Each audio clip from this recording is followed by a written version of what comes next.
Hello everybody, so glad you joined us on this week's episode of Motivational Monday. Due to the events unfolding in the US, we want to have a look this week at the life and work of Martin Luther King Jr. Martin Luther King Jr. was born in Atlanta on January 15, 1929. He had a younger brother and an older sister. He went to Booker T. Washington High School.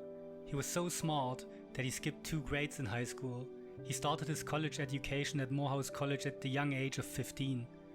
After getting his degree in sociology from Morehouse, he got a divinity degree from Crozer Seminary and then got his doctor's degree in theology from Boston University. His father was a preacher, which inspired him to pursue the ministry. Though they undoubtedly tried, King's parents couldn't shield him completely from racism. Martin Sr. fought against racial prejudice, not just because his race suffered, but because he considered racism and segregation to be an affront to God's will. He strongly discouraged any sense of class superiority in his children, which left a lasting impression on Martin Jr.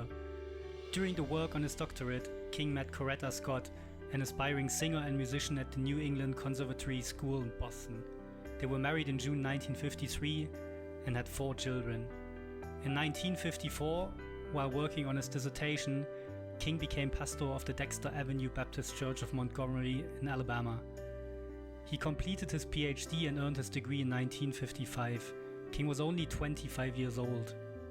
Around this time, he started becoming a civil rights activist.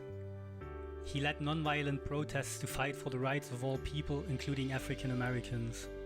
He hoped that America and the world would become a colorblind society where race would not impact a person's civil rights. In his first major civil rights action, Martin Luther King Jr. led the Montgomery bus boycott. In December 1955, when Rosa Parks refused to give up her seat on a bus to a white man and was arrested, he mobilized the black community during his 380-day boycott of the city's bus lines. King overcame arrest and other violent harassment, including the bombing of his home. In the end, however, Martin prevailed and segregation on the Montgomery buses came to an end.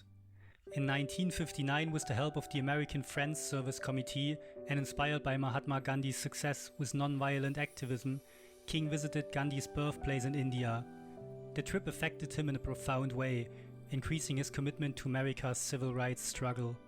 In 1963, Martin Luther King Jr. helped to organize the famous March on Washington.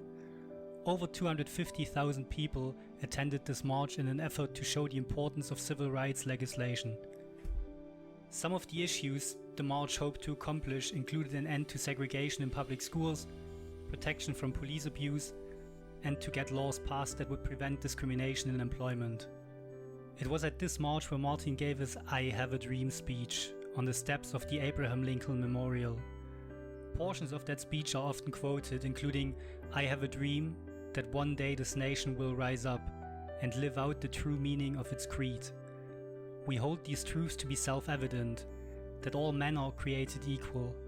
I have a dream that my 4 little children will one day live in a nation where they will not be judged by the color of their skin, but by the content of their character." This speech has become one of the most famous speeches in history. The March on Washington was a great success. The Civil Rights Act was passed a year later in 1964 by President Lyndon Johnson. The Civil Rights Act banned discrimination in employment, public accommodations, and other aspects of life. His oratory and impassioned drive, not just for equality under the law, but for true understanding and acceptance of all races and creeds by all races and creeds, led Time magazine to select Martin Luther King Jr. as its Man of the Year for 1963. In 1964, the Nobel Prize Committee in Stockholm, Sweden, awarded him the Nobel Peace Prize. Then 35, he's the youngest man ever to have received it. Martin Luther King Jr. was assassinated on April 4, 1968 in Memphis, Tennessee. While standing on the balcony of his hotel, he was shot by James Earl Ray.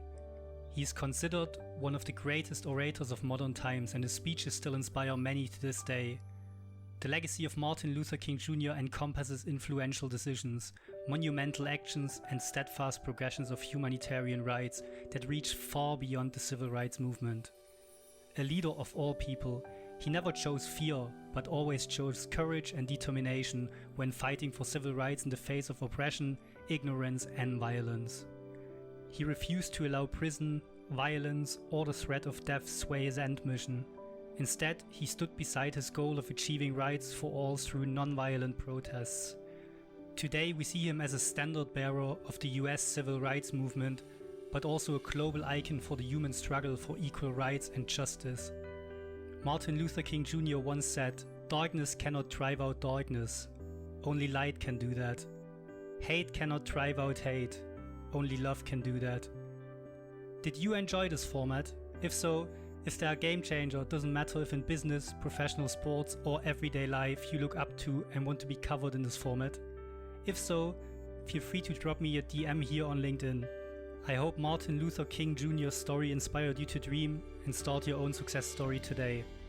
I'll be back soon with another game changer and his or her story. Stay at home and stay safe.